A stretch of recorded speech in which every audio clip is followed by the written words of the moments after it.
Greetings, family. I know it's early in the morning for many of you. It's early in the morning for me, but I woke up feeling the need to share again this morning before the thought passed me by. But let me pan around to my lovely room here at Nativo Lodge. Artwork by michaeltoya. Right? So anyway, it's just a beautiful room.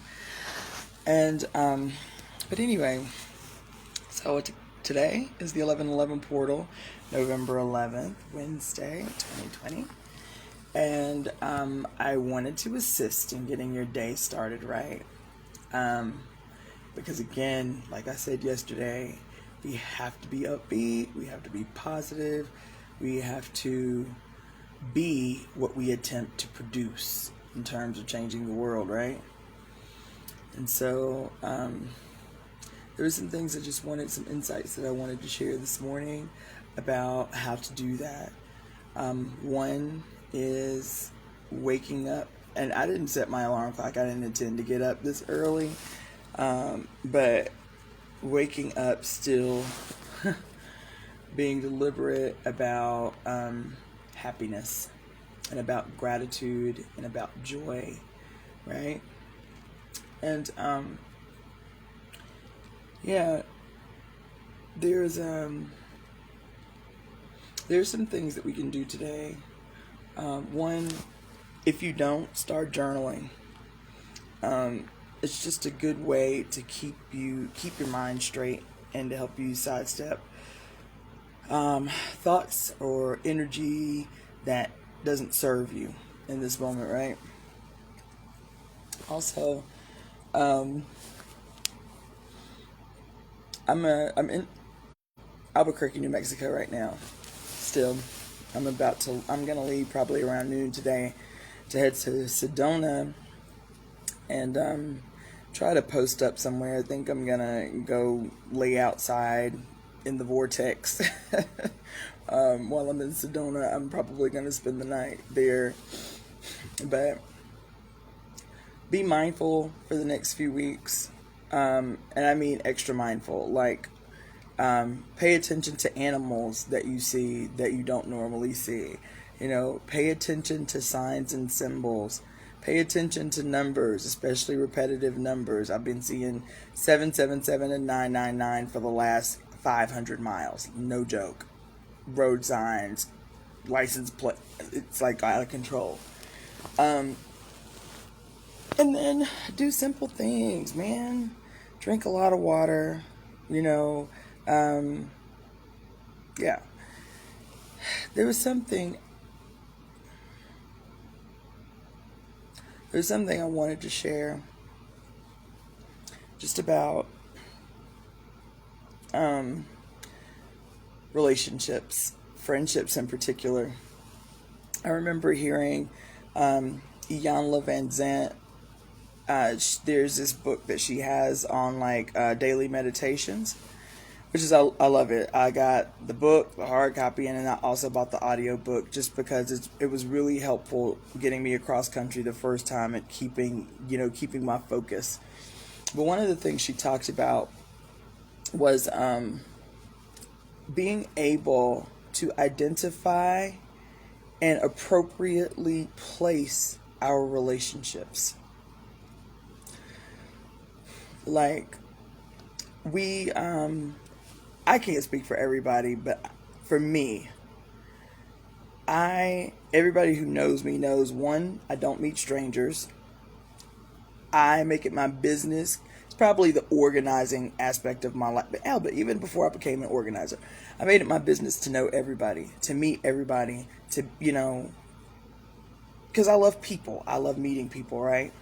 And Spirit shared something with me on the road yesterday. Because in meeting a lot of people, so one of the other habits that I have outside of just meeting people is I attempt to automatically elevate or place all people at the same level in my heart. Everybody automatically becomes friend. Everybody automatically occupies a space in me that has love attached to it. So when I say I love people, I mean it. But there's a flaw in that. The way that I love people leaves me open to disappointment and heartbreak often. I've been more heartbroken by people that I have elevated to position of friend that didn't that elevation wasn't meant for them. And so when Iyanla Van Zant was talking about, she was talking about relationships, all types of relationships, friend relationships, lover relationships, marriages. She said we have to take a moment to listen to our bodies, to listen to our spirit, to listen to our ancestors, to determine how long this person is supposed to be in our life. Is this a person supposed to be in our life for a stage, for a moment, for a lifetime, and then appropriately place them in that space? That way, if it's just for a spell or a stage, when that relationship ends, it can end with less heartbreak, and you can let that relationship go gently and with love, because you knew and you identified early on that this person was only supposed to be in your life for a moment or for a stage, right? I hope I'm making sense, because I was analyzing relationships that I had developed over the years and that had ended so abruptly and without explanation and had left me really heartbroken, right? And so what happens is yesterday I understood why I do what I do, or why I have done in the past what I've done with human beings, right? And that was about me. It was about my insecurities. It was about like a void. And it's like a person whose appetite is insatiable, right? They're just packing it in, just packing it in, just packing it in, just packing it in, right? And they don't attempt to understand why their hunger can't be satiated. They just pack it in, pack it in, pack it in, pack it in. That's how I am with human relationships. I acquire human relationships like a hoarder acquires things. And I don't want that to sound bad, because it's not. What it was me coming face to face with my own insecurities and attempting to understand for the first time how I am supposed to approach human relationships. Recognize, because Spirit was when I tell you Spirit is on me, riding me out here.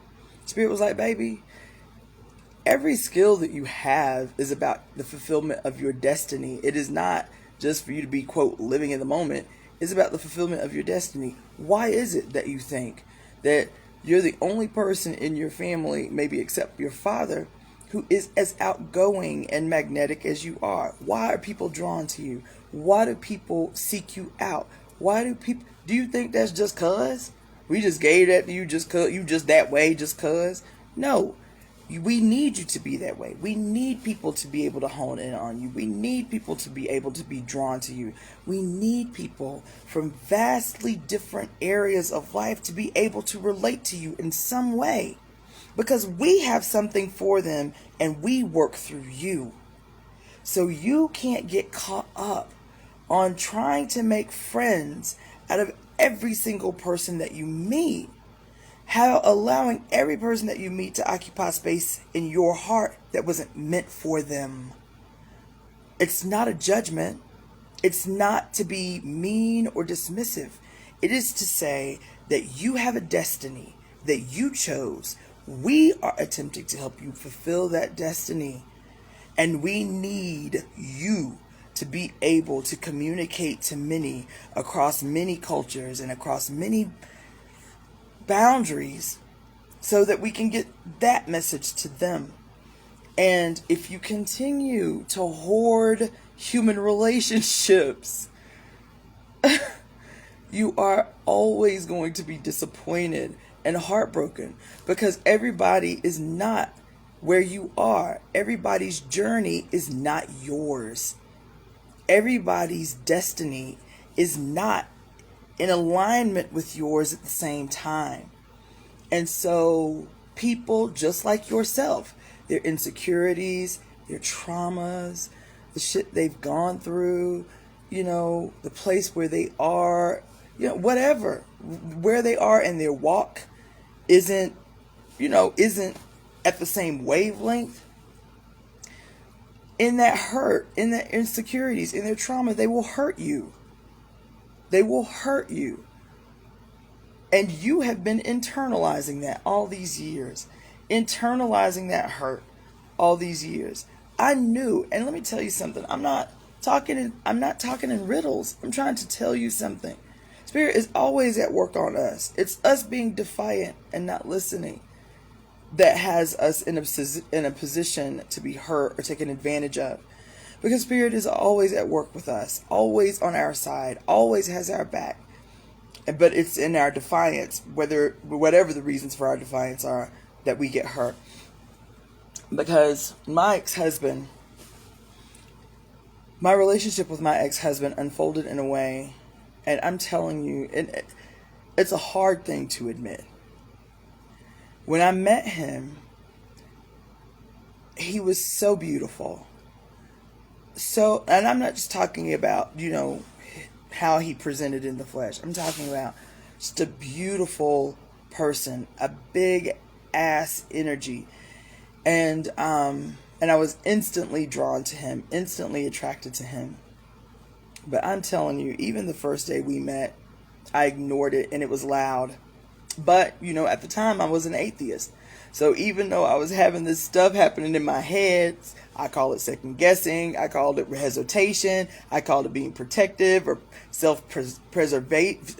preserving. I heard early on Spirit telling me, baby, this relationship that you are developing, you have to place appropriately. Right? I didn't want to hear that shit. He was beautiful. Fuck that. He was fine. You understand? 6'5", jet black skin, scars on his face, back-length dreadlocks. I didn't want to hear what Spirit was trying to tell me. Spirit was like, baby, kept saying it so gentle, baby, this relationship is not forever. Place it appropriately. Spirit says, baby, I'm trying to help you. Listen to what he says. Right? Every big red fucking flag I ignored.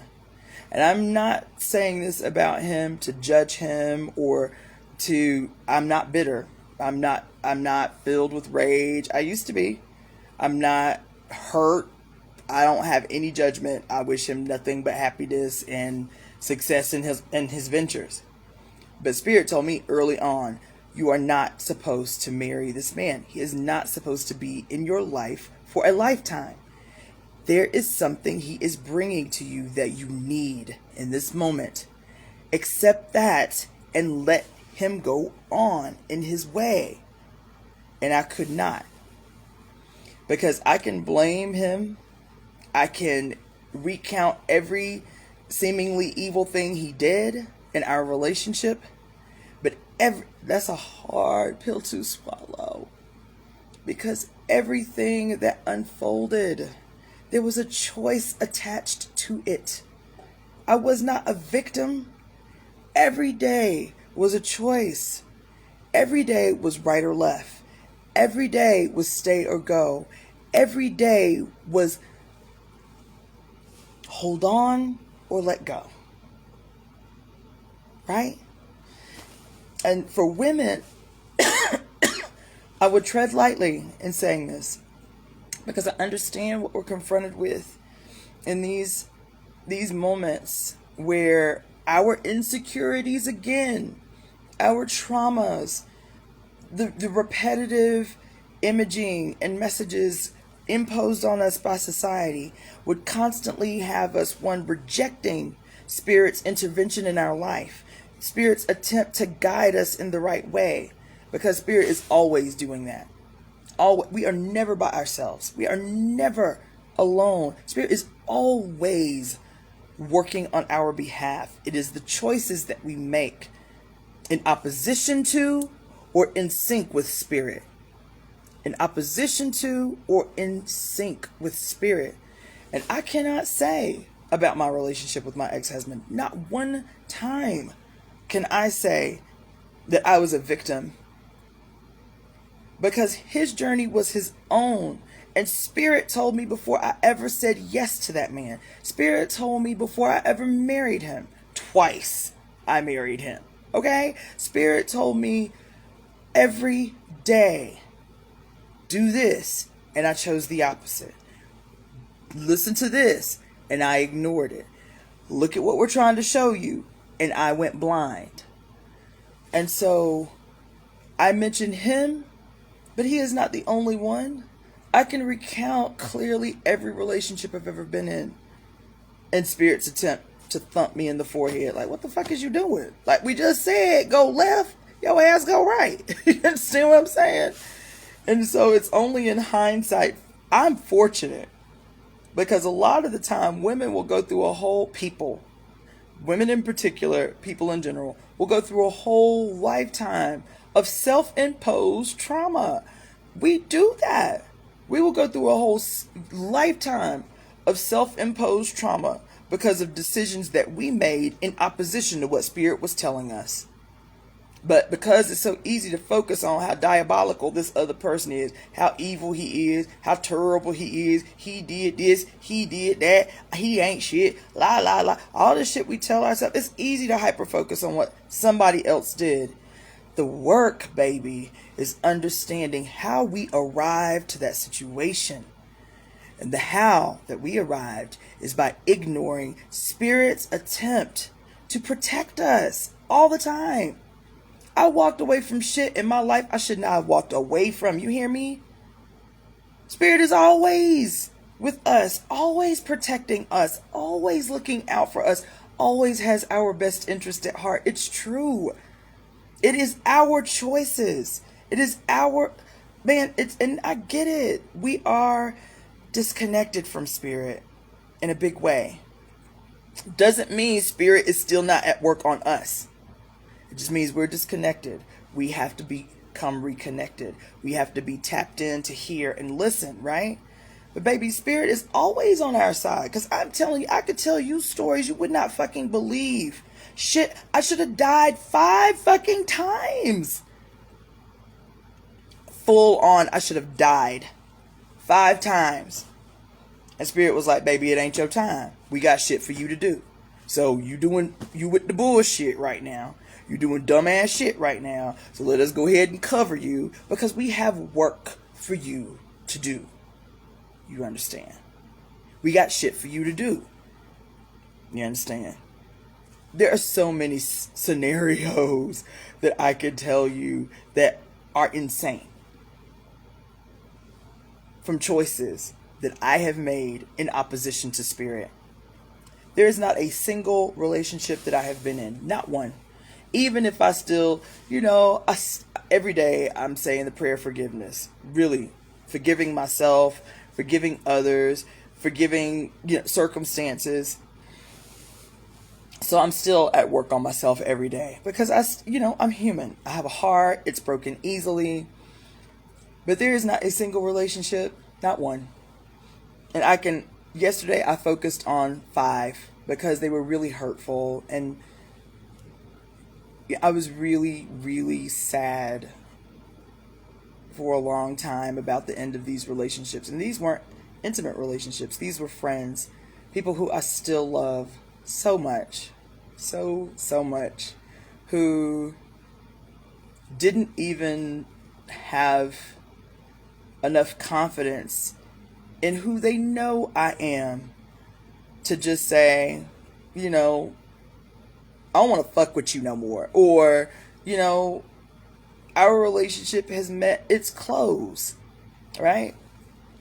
So for me, the not knowing was, I think, the most hurtful thing.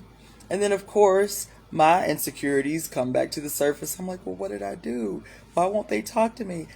They know me. They know my heart. They know all they have to do. Even if they have to kick my ass, like, yeah, bro, you was dead ass wrong. La, la, la, la, la. None of that happened. And so yesterday was really about being able to just make peace with that, to just let go with love, because their journey is not my own. Our time was not forever. Our time was a moment, and I have to be okay with that. I have to be okay with where they are in their journey and continue to move on in mine. I know mine is exactly what it's supposed to be. I am exactly where I'm supposed to be. It is, the most incredible shit I have ever experienced, ever. And y'all know me, I'm reckless as fuck. Like, I'll just jump in the car and ride out in the middle of nowhere and not tell nobody, just to have an experience. I'm telling you, this, my entire life, the compilation of the last 45 years of my life, 10 years of medical school, majoring in music, fucking strangers, whatever. Every single occurrence in my whole life, the whole tapestry, the whole compilation, just barely scratched the surface of what has happened out here. Barely scratched the surface. So Spirit was like, damn, just forgive people. But just be mindful from here on out that everybody can't occupy the same space and the same elevation in your life. We have gigantic, gargantuan, humongous shit for you to do. And part of that shit we got for you to do is to bring others in to do the same thing. It is. Yeah. So, I've been also on, this is not random, it's connected, so follow me for a minute. I've been researching for a very long time, very fascinated by cults. There's a reason, because all things are connected. But I'm very fascinated by cults, especially over the last 5 years. Anybody who knows me closely or personally knows I'm always making kind of a half-ass joke about how I'm going to start a cult and how now is the opportune time for that, right? And so everybody's like, what kind of cult you going to start? What kind of cult you going to create, Iyapo? I was like, I don't know, but it's going to be massive, and it's going to be so far outside the textbook cult, that it's going to change shit, right? So I've been studying cults. Now, the reason for my fascination in cults is because I was born into a religious cult. I think my family left the cult when I was maybe 5 years old. My parents met in this cult, and then I was born, and my sister was born into this cult.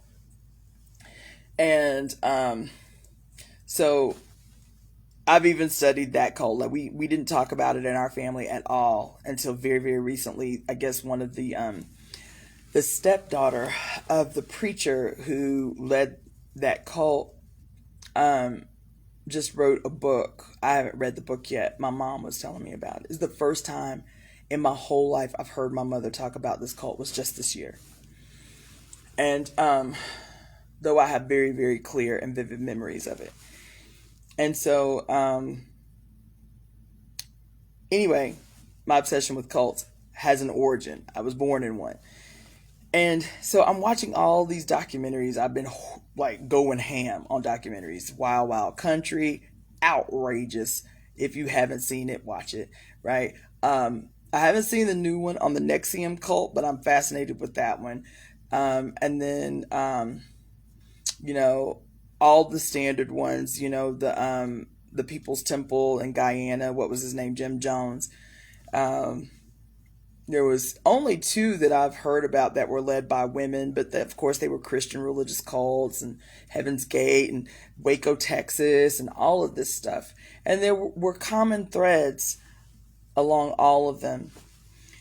And the common thread was that there seemed to be early on a sincerity in mission, a sincerity in purpose, a real belief by the leadership in their mission or their purpose.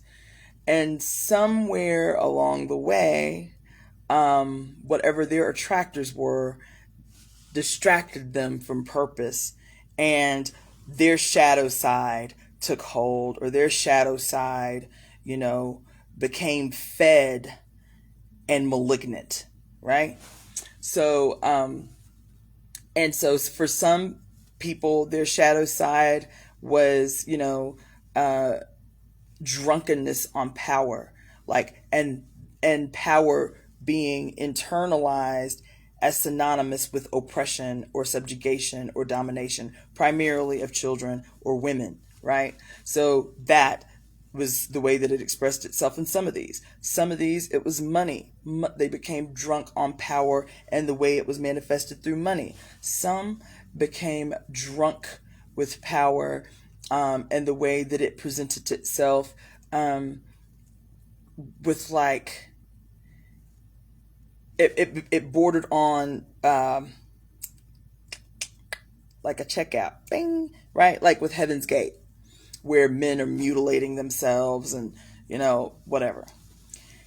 The other common denominator is these cults always emerged at a period in human history where people who previously could not hear could hear, but the only voices being presented in mass were these, you see.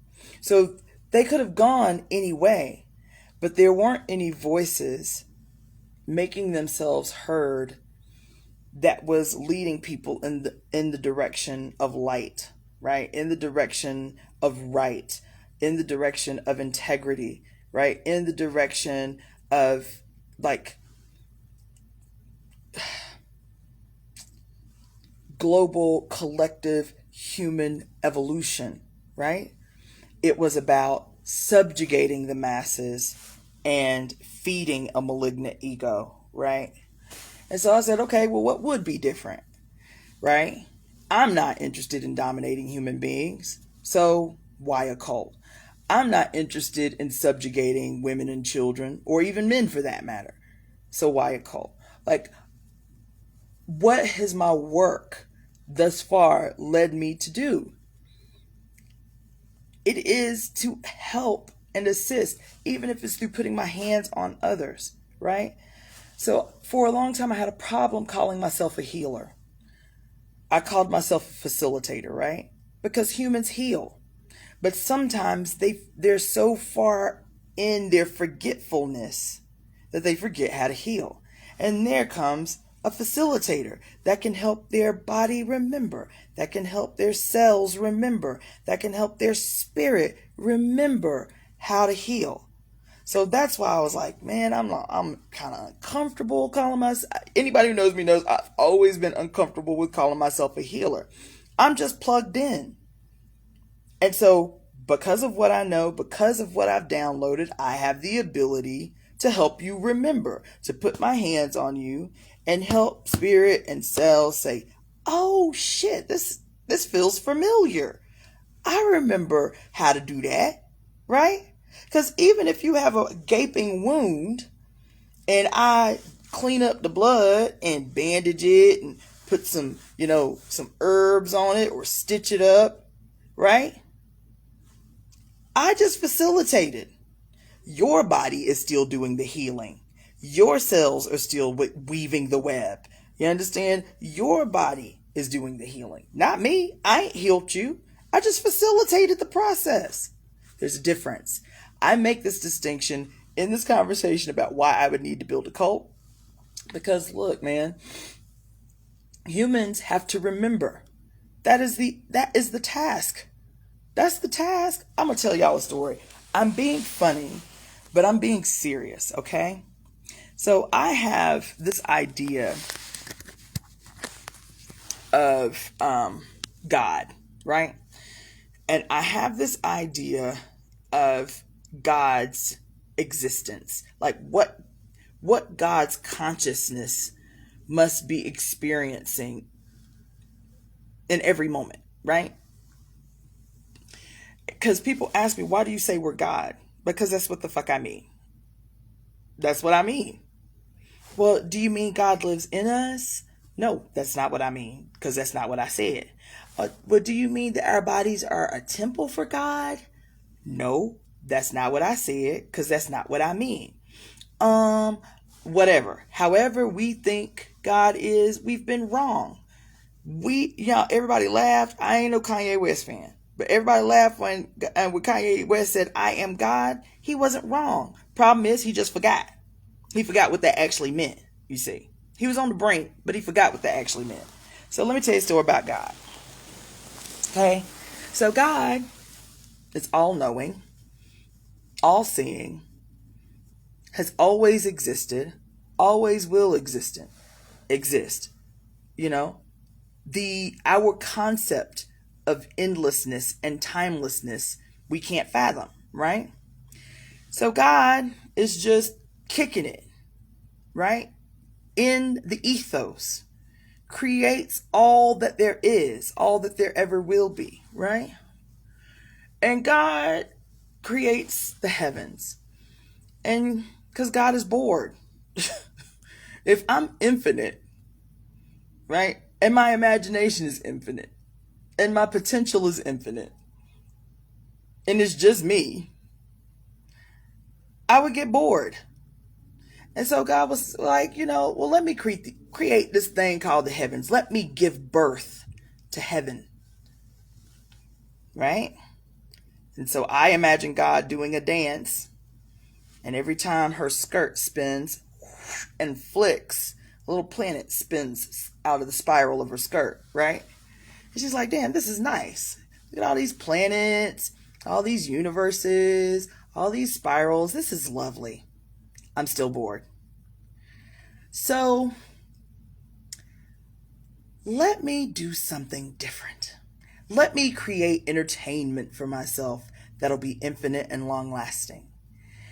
What I'm going to do is give birth to myself an infinite number of times in infinite universes on infinite planets.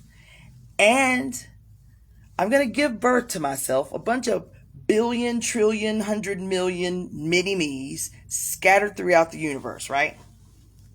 Is that going to be enough? No. Why? Because I'm still going to know I'm God. I'm still going to be bored because there's not much fun in knowing I'm God, even if I'm a little version of myself. So God, in her infinite wisdom, says, I have to make myself forget.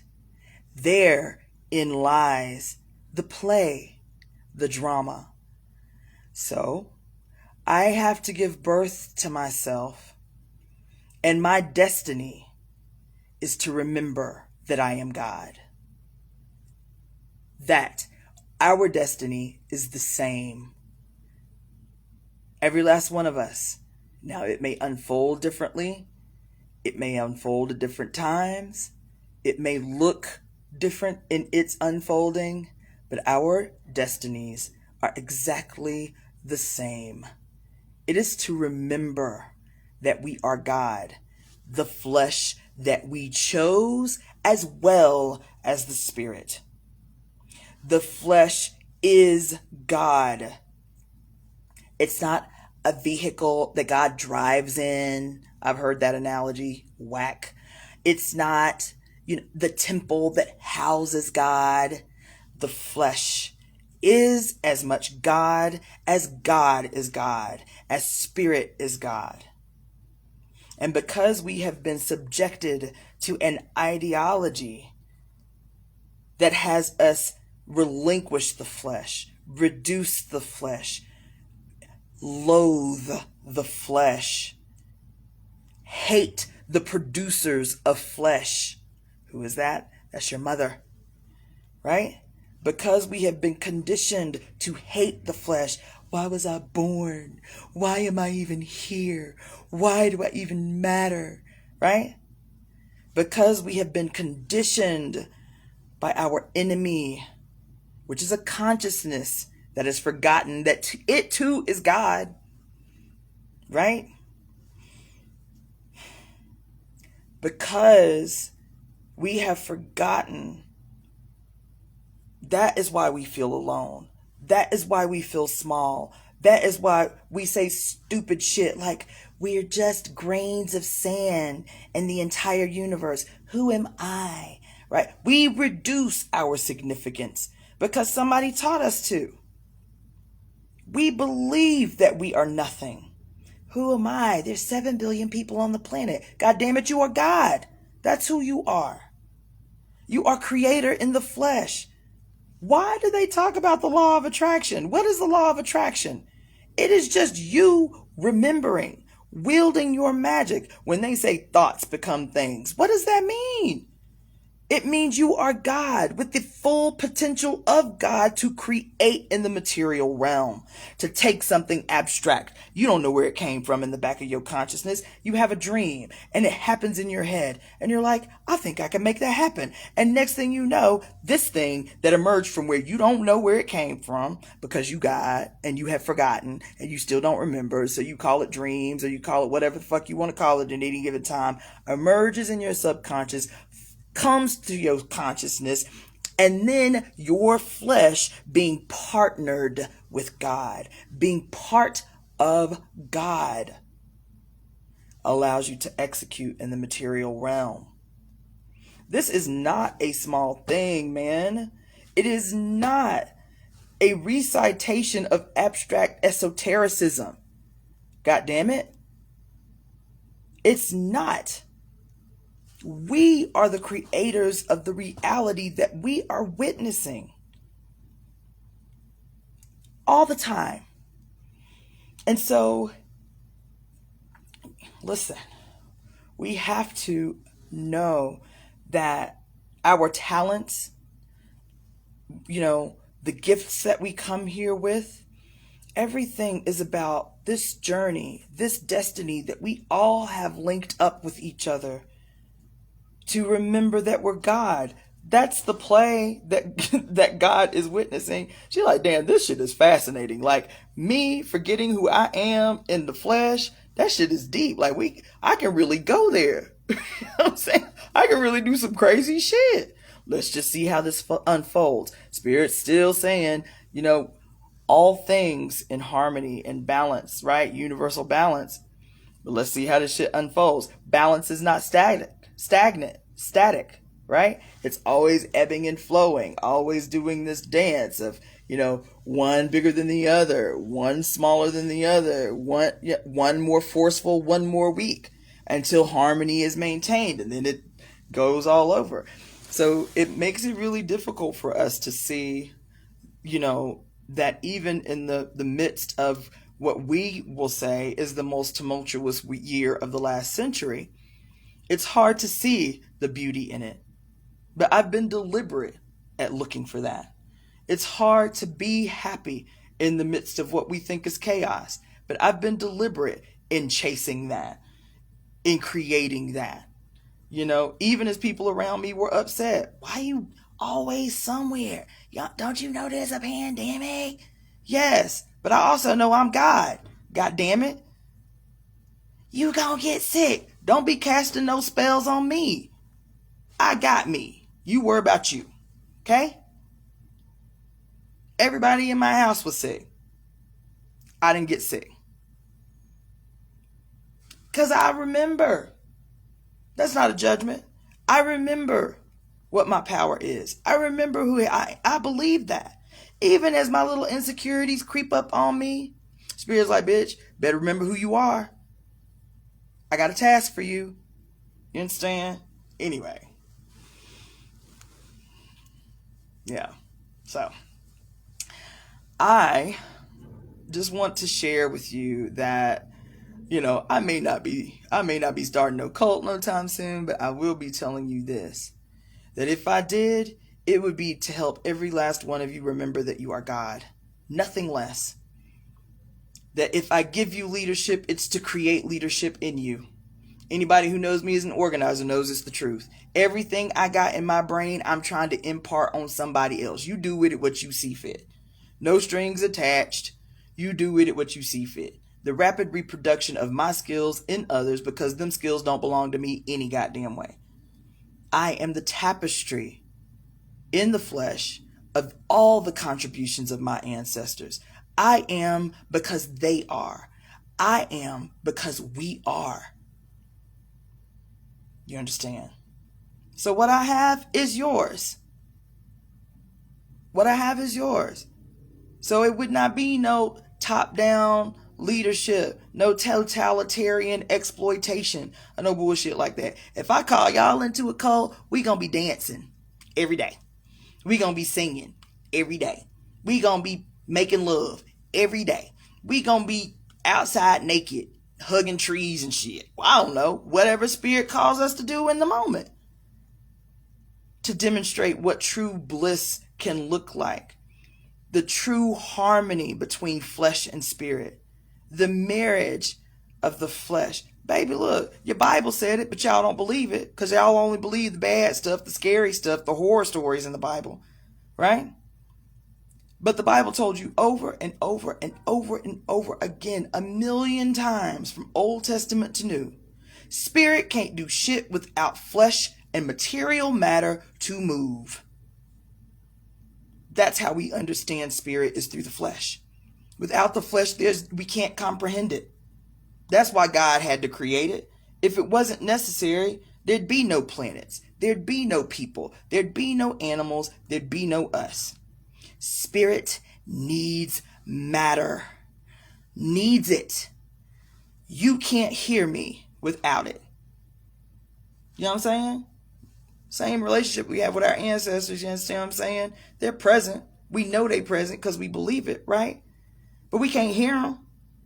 We can't hear our ancestors. You understand? We can't see them, right? We know they real, but we can't see them. What do they need? Same thing God needs. Same thing any other entity needs. Same thing force needs. Matter. The flesh. Staffs. Wands. Crystals. Soil. Blood. Earth. Matter. Spirit needs matter to make magic. So stop talking lowly of your flesh. Stop criminalizing your body. Stop brutalizing yourself. Stop brutalizing others. Keep your judgments to yourself. Stop talking about women's bodies. Stop policing people's vaginas and shit. Stop casting your judgments on others. Honor the flesh. You understand? Rub your big old belly and thank spirit for inhabiting this body. You understand? For choosing this most perfect instrument to execute the will of God. Anyway, I'm going to go get breakfast. I'll let y'all see my room again before I check out because it's so lovely. Look at this little Hopi woman or Princess Leia as a Hopi indigenous sister. Isn't that beautiful? A little indigenous Star Wars room. So dope. Anyway, michaeltoya is the artist.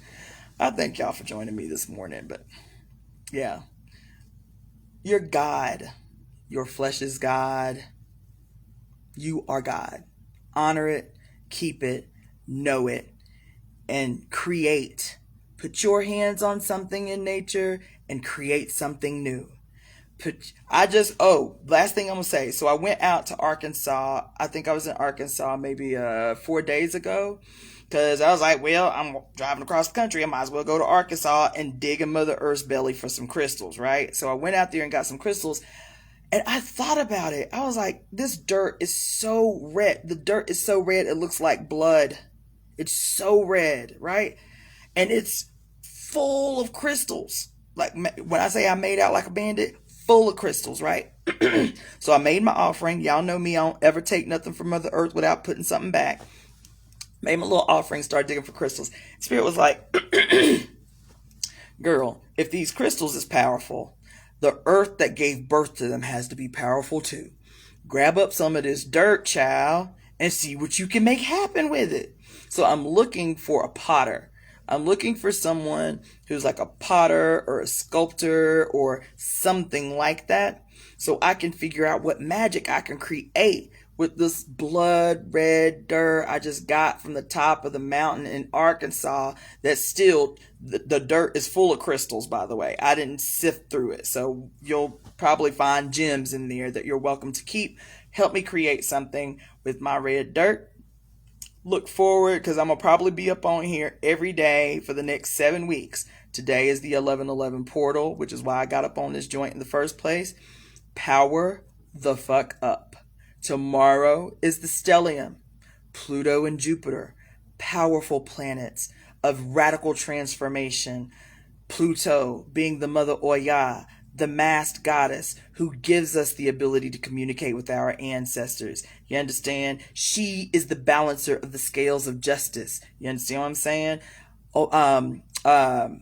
Jupiter, Obatala, the god of the white light, the first god in your head, the god of purity, right? He who wants to magnify your greatest dreams, your greatest dream as big as you can. And in this period, Obatala, Jupiter, will make that shit happen beyond what you can imagine. That's happening on the 12th. That's happening tomorrow. The 13th is Friday the 13th. Honor some woman. It doesn't even have to be a woman you know. Buy flowers for no reason at all and give it to some woman. Give it to a homeless woman. Give it to someone who looks sad. Make some woman you don't know or do know happy for no reason. Friday the 13th is the number of the divine feminine rising. If you want to be blessed, bless some woman. Friday. The 14th and the 15th is I was mistaken last night. It's the super new moon. The 14th, if you are in LA, if you're in Universal Time, and the 15th if you're anywhere else, right? So the super new moon in Scorpio, that is the 14th and the 15th. Power the fuck up, okay? Even if you think you don't believe in whatever, don't leave any stones unturned. Our enemy don't. Our enemy is like they pull out all the stops. They pull out all the stops. So you should too. Buy candles, make offerings to your ancestors, make offerings to trees, go out to the nearest body of water and make offerings, throw pennies out your window. Whatever you think sounds weird, do that. You understand what I'm saying? And dance, sing, play music really, really loud, and just cut the fuck up, right? Find somebody to put your hands on. Even if you ain't having sex, make love. And I mean what I said. Even if you're not having sex, put your hands on someone's face. Look someone in their eyes. You understand? Put your hands on someone's heart. Rub someone's shoulders. Play in someone's hair. Squeeze your babies. These next 5 days are power days. You better power up. And it has to be filled with joy and happiness and a memory of God. That you're God. That everybody that you come in contact with is God. That's a hard thing to hear. But I am because we are. You are because they are. It's all the same thing. That's what the we are one is. Okay? So I'm going to sign off, try to find myself something to eat. You understand? Probably dance in this room real quick with all this big ass energy in it. You understand? And then head to Sedona. I don't know what Sedona has in store, but it's been calling since I hit the road. So we shall see. Peace, love, radical transformation, and the IyapoNgina, otherwise known as the Rogue Black Girl. See you later.